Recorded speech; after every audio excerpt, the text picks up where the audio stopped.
कल की घटना के बारे में क्या हुआ और जितने तरह की उसमें बातें चल रही हैं, लोग बयानबाजी कर रहे हैं, उस पर मैं एक बार आपको स्पष्ट बताऊं।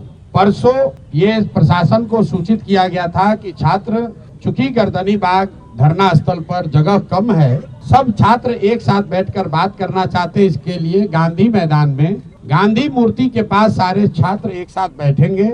वहीं पर छात्र संसद में ये तय किया जाएगा कि आगे का रास्ता क्या होगा।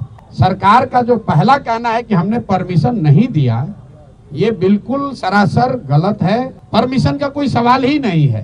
गांधी मैदान सार्वजनिक जगह है, वहां लोग दौड़ने के लिए, बैठने के लिए, बातचीत करने के लिए जाते ही रहते हैं। अगर सरकार, इतने बड़े बड़े बंगलों में सरकार के मंत्री पदाधिकारी रह रहे हैं, ये बच्चे कहाँ जाएंगे बात करने? ये वहां कोई धरना प्रदर्शन नहीं कर रहे थे, आपस में बैठकर बातचीत करने के लिए। चूंकि संख्या बड़ी थी तो ये तय किया गया कि गांधी मैदान में गांधी मूर्ति के नीचे बैठकर सब लोग बात करेंगे। आपने खुद देखा, सारे छात्र वहां जमा हुए, कोई गलती किसी ने नहीं की, कोई हल्ला हंगामा नहीं हुआ, छात्रों ने आपस में बातचीत करी, कोई तोड़ फोड़ नहीं हुई। छात्रों ने अपने आगे का नेतृत्व का चयन किया।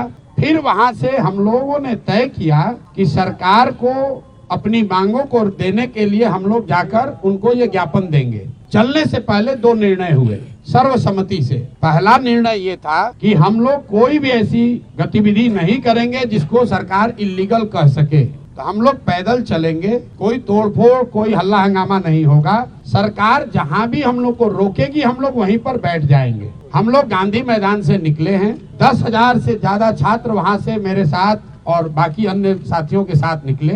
जब हम लोग जेपी गोलंबर के आसपास पहुंचे हैं, वहां पर पुलिस प्रशासन ने हम लोग को रोका। सारे छात्र वहां शांति से बैठे हुए थे।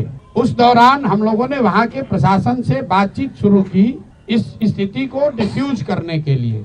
पहला प्रस्ताव प्रशासन की ओर से ये आया कि आप छात्रों के डेलीगेशन से सरकार की ओर से बीपीएससी के सेक्रेटरी मिलने को तैयार है, जिसको वहां पर बैठे छात्रों ने सबने खारिज कर दिया। फिर करीब 15-20 मिनट के बाद यहाँ के मुख्य सचिव अमृतलाल मीना जी से बात होने के बाद उन्होंने कहा कि वो छात्रों के डेलीगेशन से मिलने के लिए तैयार है। इस बात की हम लोगों ने वहाँ घोषणा की। वहाँ से दो बातें हुई। एक तो पब्लिक एड्रेस सिस्टम बड़ा नहीं होने की वजह से, क्योंकि वहाँ बहुत बड़ा कोई माइक तो था नहीं, वहाँ पर ये घोषित किया हमने कि भाई 5 साथी आपके बीच से जो हमारे अगल बगल बैठे हैं, ये लोग मुख्य सचिव के यहाँ जाएंगे, बात करेंगे और जो नतीजा निकलेगा, अगर छात्रों के मनोनुकूल हो तो उसको स्वीकार किया जाएगा, अगर छात्रों के मनोनुकूल न हो तो फिर आगे का आंदोलन चलता रहेगा।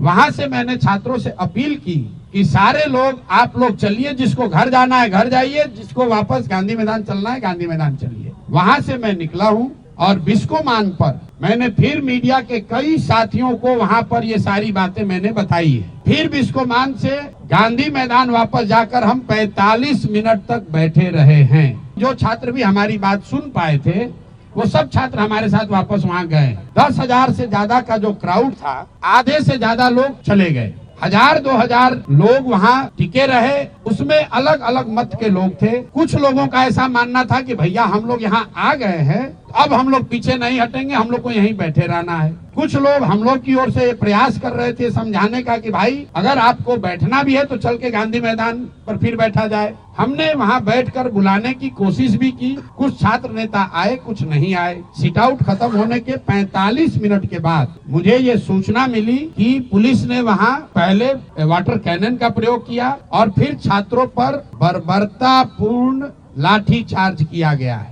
तो पहली बात मैं आपको क्लियर करना चाहता हूं कि प्रशांत किशोर वहां से नहीं हटे हैं। प्रशांत किशोर के हटने के बाद पुलिस ने लाठी चार्ज किया है और ये गलत है, सरासर गलत है। और किसी भी हालत में जिन लोगों ने भी ये गलती करी है उनको छोड़ा नहीं जाएगा। जब तक हम हैं, पूरी ताकत से जिन लोगों ने भी छात्रों पर लाठी चलाई है उनको छोड़ा नहीं जाएगा। आंदोलन नीचे अब होने वाला नहीं है, क्योंकि अगर वहाँ 1,000-1,500 छात्र रह भी गए थे, वहाँ ट्रैफिक नहीं रुका हुआ था, छात्र कोई उपद्रव नहीं कर रहा था, किसी सार्वजनिक संपत्ति का कोई नुकसान नहीं हुआ है। पुलिस चाहती तो उसको हल्के से अपने आप छात्र वापस जा रहे थे। पुलिस ने जिस बर्बरता से लाठी चार्ज किया है, मुझे ऐसा लग रहा है ये पटना में 2-4 पुलिस अफसर, इनको नया हीरोइज्म करने का आदत हो गया है। तो आपके माध्यम से मैं बता रहा हूँ, आप लोगों ने सूचना दी है कि हम लोग पर FIR हुआ है।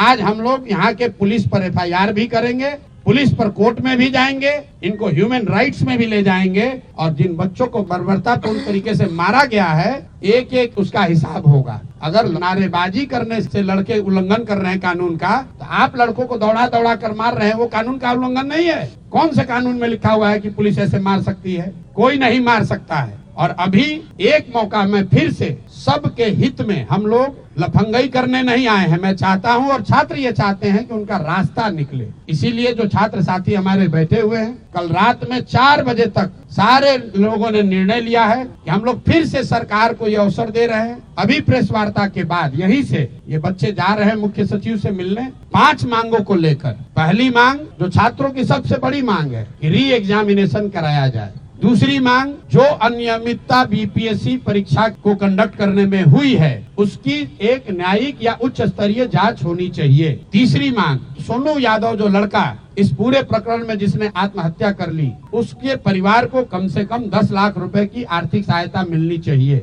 चौथी मांग, जिन बच्चों पर भी आपराधिक मुकदमे दर्ज किए गए हैं, कल लड़के जो अस्पताल में भर्ती हैं, CT स्कैन हो रहा है, उनका अल्ट्रासाउंड हो रहा है, उससे भी पुलिस वाले जाकर OD स्लिप पर साइन करवा रहे हैं ब्लैंक में, नामजद उनको करने के लिए। तो सारे बच्चों पर जो आपराधिक मुकदमे लगाए गए हैं उसको वापस लिए जाएं। और अंतिम और एक महत्वपूर्ण बात, जिन पदाधिकारियों ने पिछले 2 बार से लाठी चार्ज करने का ऑर्डर दिया है, जिन्होंने बच्चों पर बर्बरतापूर्ण लाठी चार्ज किया है, उन पर कार्रवाई हो। ये 5 मांग को लेकर ये साथी खुले मन से और अच्छे मन से सरकार के सबसे बड़े पदाधिकारी मुख्य सचिव से मिलने जा रहे हैं। हम लोग की अपेक्षा है कि सरकार इस मामले को यहीं पर खत्म करेगी, बच्चों की बात को मानेगी और बच्चे जो चाहते हैं जहां तक संभव हो सके उनकी बात को माना जाए। अगर सरकार नहीं मानेगी तो ये बच्चे, पूरे बिहार के युवा, जो लोग भी इन बच्चों के साथ सिंपैथी रखते हैं वो, और जो भी सरकार के इस लाठी तंत्र के खिलाफ हैं, वो सारे लोग पूरे राज्य में एक दिन भी हम लोग चैन से बैठने वाले नहीं हैं। और 2 जनवरी से अगर ये मामला नहीं निपटा तो मैं स्वयं प्रशांत किशोर, मैं इनडेफिनिट यहाँ पर धरने पर खुद बैठूंगा इन बच्चों के समर्थन में। इन 5 मांगों के समर्थन में कहीं एक कदम भी पीछे हटने का सवाल नहीं है।